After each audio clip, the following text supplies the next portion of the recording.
Do you feel the vibes?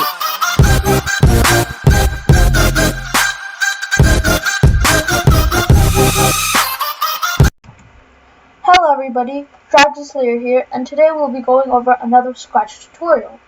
In this tutorial, I'd like to explain to you some basic blocks or certain sections of Scratch 3.0 that are very beneficial to know and to use to code. And this will be a multi-part series where I'll be taking you through all the different sections of the code that is available in Scratch, starting with the motion block today, and then further on I'll talk about the look blocks, the sound blocks, the event blocks, the control blocks, the sensing blocks, the operator blocks, the variable blocks, and my blocks, which is a really special category right there. So our very first block that we can see here is the move block, and what the move block does right here is it moves the character in the direction it's facing. So right now, if it's moving to the right, it would move 10 steps to this direction it's facing. And if we use a negative number, it would go in the opposite direction it's facing. So if it's looking this way, it's going to go this way. So that's the basic functionality of the move block.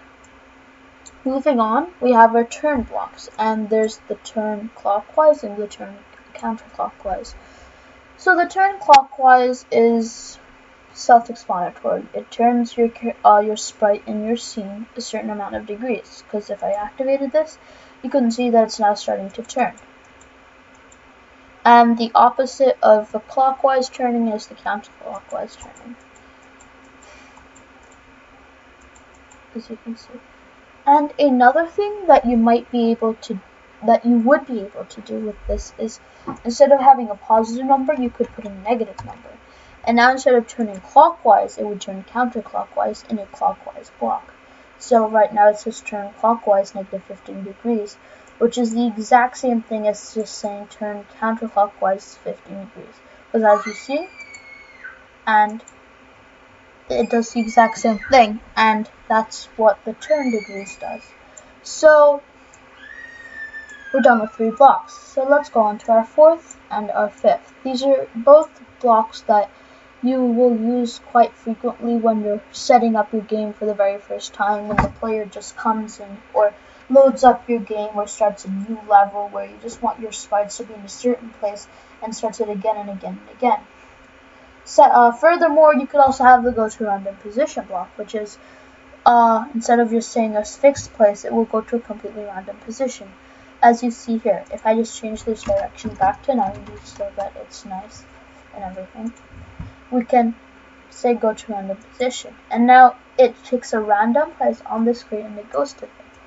And the way it determines where the cat should go is not only does it pick certain set of coordinates, which you can see here, the X and the Y, but it determines exactly where the cat is located and like which part of the cat is on top of the coordinates by looking at the center of the cat. And the center of the cat can be adjusted in the costumes tab when you're creating your sprite, and you should keep that in mind if you're making certain sprites to do certain things.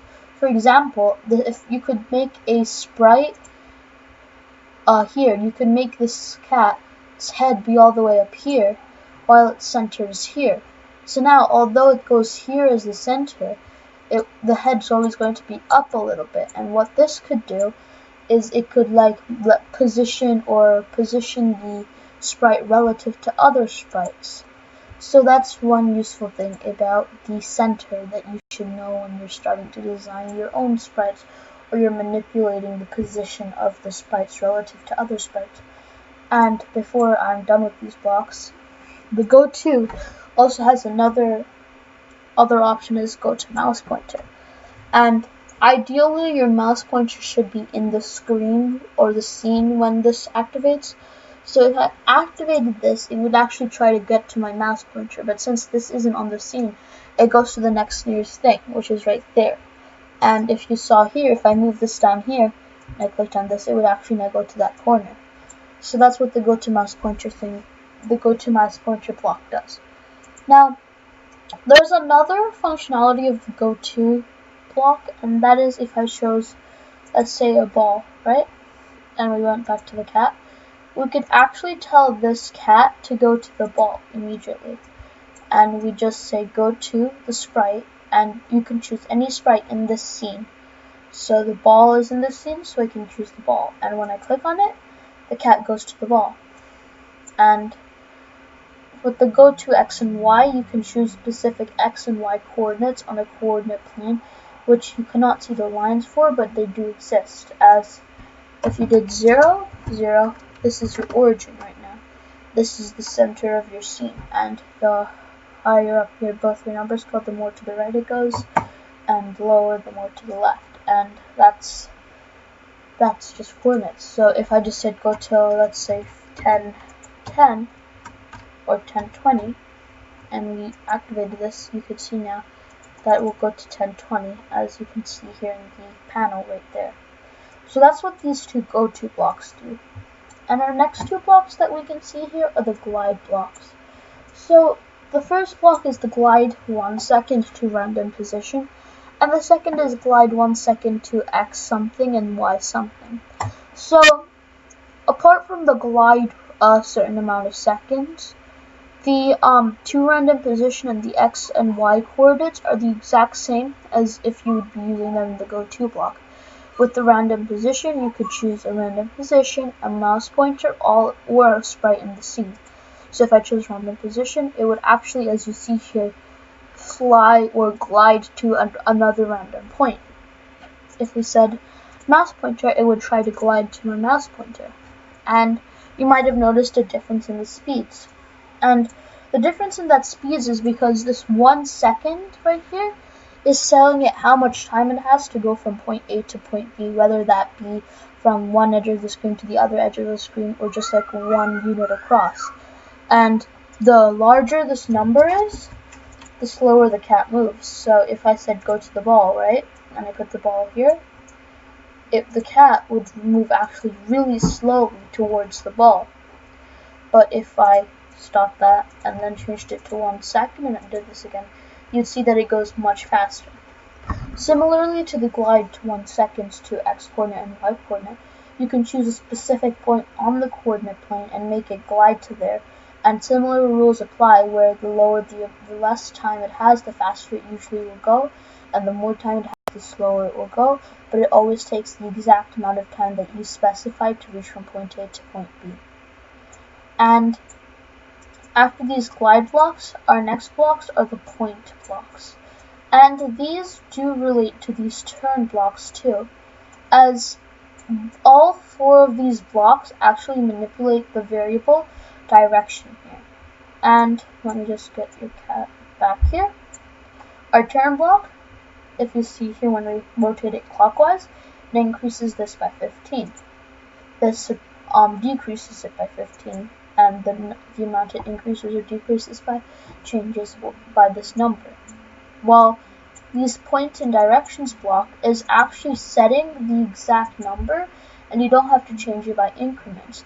So pretend, okay, right now it's at 90, but I actually wanted it to be at 180, so it has to look down. I can just use this block, and now it's looking down. And that's really useful when you want to reset your sprite or make it look in a certain way.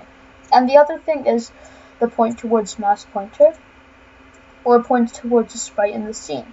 So if I said point towards mouse pointer, it will point towards the mouse pointer. If I moved it down here and then clicked on it, it would actually look there. And if I said point towards the ball and I clicked on it, it would go to the ball. Move this ball somewhere else and click on this again, point towards the ball. So that's what that's for. So after that, we have our change X, set X, change Y, and set Y. So let's deal with the X blocks first. So the change X just changes the X position, but doesn't deal anything with the Y position.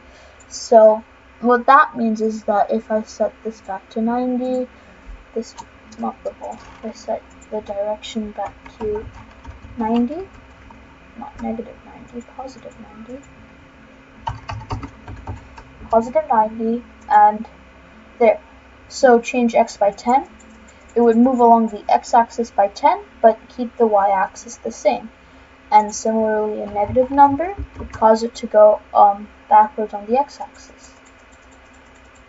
And the set x2 is just like the goto, however, instead of specifying your y variable, it only forces you to be at a certain x coordinate, so anywhere on the horizontal part of the scene.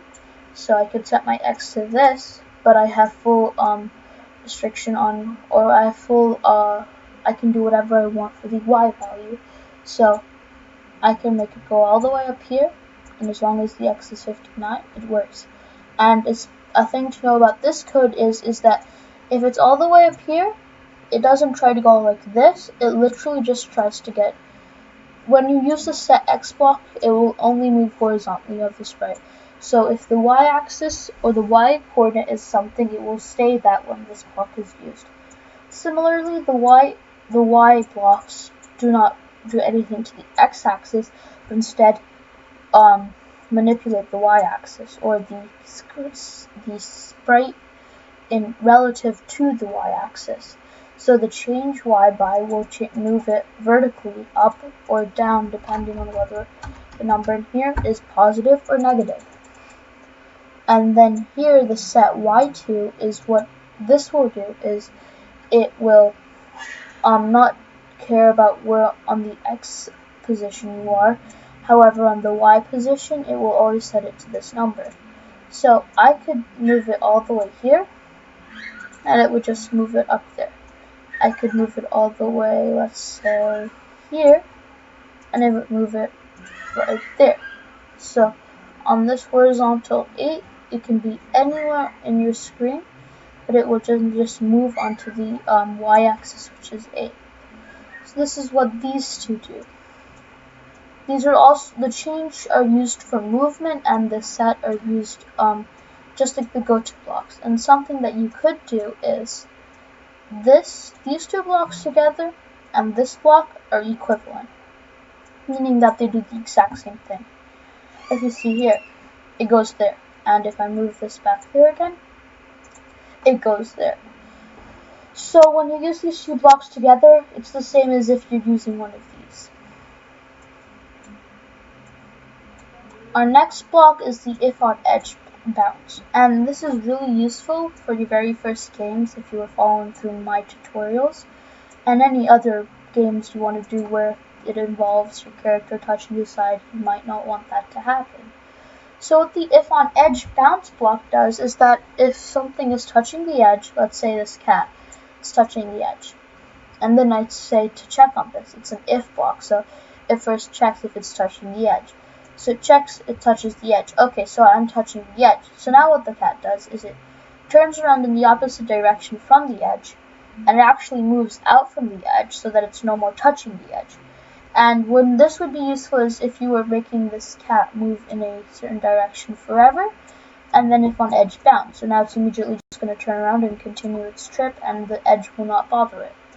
So that's that. And this is really useful when you're first starting to code, because it's one block, it's simplified. However, if you start to do more coding in Scratch and you start to understand all your other blocks too, it's very easy to manipulate what this block does, but change certain numbers of it, such as how many degrees do you want it to turn, how much do you want it to move out after it touches the edge. Do you want this to happen forever, or do you only want it to happen a certain amount of times?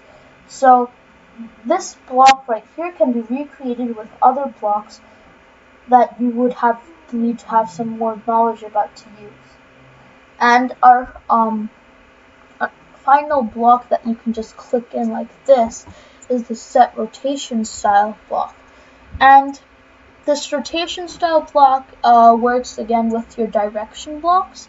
So I'll just use this turn block. So right now, if you see right now, the direction is -90. I can just change it to 567 or -153 once you subtract 360 or 4. Yeah. So this here, we have this right now. And if you see here, it rotates along the circle or wherever the arrow is. So this does that. Now, if I set this rotation style to left-right, what this would force the cat to do is it would only be allowed to look left and right. And what that means is that if the number is positive, then it looks to the right. And if the number is negative, it looks to the left. So any number here in this range here will make the cat look to the left. And any number in this side will make it look to the right. And that's what the rotation style for left-right is. And we also have two more. There's also the rotation style for don't rotate. And if you set the cat to do this, it doesn't matter what you rotate it as. It will always look in that one direction. So this don't rotate rotation style is quite self-explanatory. It will never rotate. And the final rotation style is all around, which is what it originally is set to. And as you see there, this rotation style is it follows the degree by degree of what it is. So that's the set rotation style. And now we have the final three blocks in the motion section of Scratch 3.0.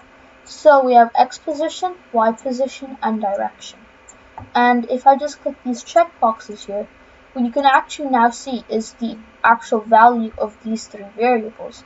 Because to Scratch, it doesn't know what X position is, it doesn't know what Y position is. It just knows that it takes this number, says, okay, that's X position now. For all I could say that this equals A. This is A. Takes this number, says that A equals negative 18, and now projects that as negative 18. And what this could be used as is, if you didn't notice yet, for maybe this. I cannot click this block into here because it doesn't do anything. It just gives a number output, or sometimes letters depending on which type of block it is. But like these circular blocks, they cannot stand alone. They have to be connected with something else. And a great example of this is something like the move block right here. It requires a number input and it gives out your output. So the X position, let's say, it's right now its value is negative 18. So if I said to move X position steps, now this might seem weird. X position, that's a place that you can't define that as a number. Well, you kind of can, right? The X position right now is negative 18. And if I said this, it would actually move negative 18 steps. And now if you see, it just moved negative 18 steps. And now the X position has changed. So now if I did this again, it would actually move more backwards. And it would do that again and again and again. I was trying to set this to 90 again. So that's that. And similarly for the Y position, it takes this value right here and it changes it by that. And then if I moved it more to the bottom, it would move backwards. There. And the final variable is direction. And direction is unlike the X and Y axis. It's the way the cat is facing. So for direction, it could be 90 right now. So direction equals 90. And if I said this, it would go 90. However, if direction equals negative 11, then it would move negative 11 steps.